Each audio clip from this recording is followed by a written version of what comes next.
Dissension MMA is brought to you by Kamikaze Overdrive, the best fight breakdowns and betting strategy you can find. Welcome back, fight fans, to more Dissension, the MMA show for diehard fans and not for those who think that Zingano is a wine. As always, I'm your host, Ryan Fight Freak Poli, giving you the top MMA fights of the year 2014. This was a tough list to break down, so let's get to it.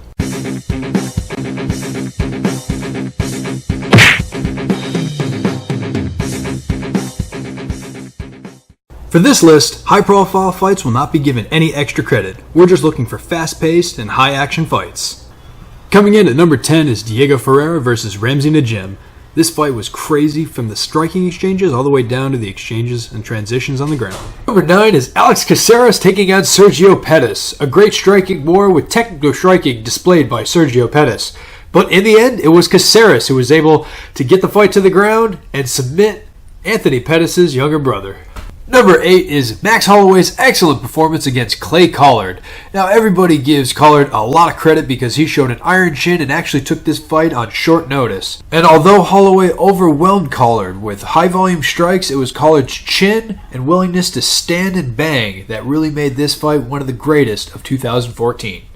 Coming in at number 7 is Alberto Minya versus Shinso Anzai. This fight might not have gotten the attention it deserved, but Kenny Florian had pointed out that it was a crazy fight with heavy strikes being thrown and in such a short amount of time, many transitions, and offensive advantage changing back and forth. Number 6 on our list is the rematch of Jose Aldo and Chad Mendes. In a fight that's widely considered the greatest featherweight title fight in UFC history, it's no surprise why this one is on our list. Props to Chad Mendes for making it a close fight even on the feet against perhaps one of the greatest strikers in the UFC today, but he came up short against the champion.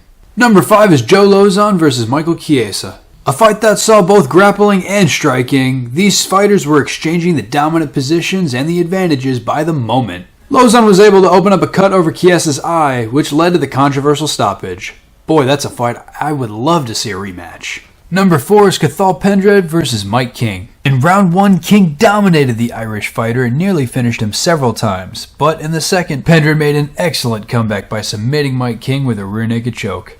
Number 3 is Abel Trujillo versus Jamie Varner. Now, this fight didn't last long, but it was non-stop pressure, and right when it looked like Varner had Trujillo on the fence, Trujillo came back with a big one-punch knockout. Number 2 is Matt Brown versus Eric Silva. You want to talk about a fast-paced fight? These guys got right down to it, with Eric Silva landing a huge body shot that actually looked like it was going to be the beginning of the end for Matt Brown. Trying to sink in a rear naked choke, Matt Brown was able to fight out of it and pour constant volume trying to finish what seemed to look like a tiring Silva.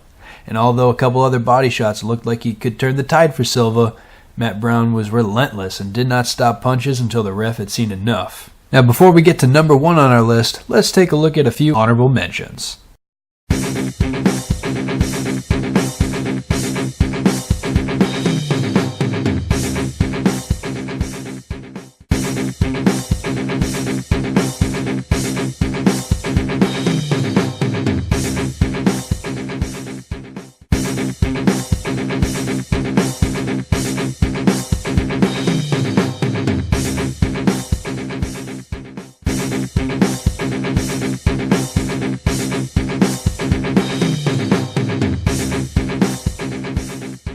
Number 1, Johnny Hendricks versus Robbie Lawler.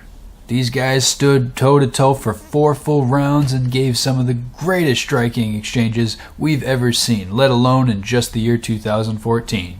In the 5th round, Johnny Hendricks went back to his bread and butter and out-wrestled Robbie Lawler in that 5th round to ensure that he would become the new welterweight champion of the UFC. That's our top 10 list of the greatest fights of 2014. Be sure to check out other great lists that come out in the near future and other videos that are all things MMA. I'm your host, Ryan Fight Freak Poli. We'll see you next time.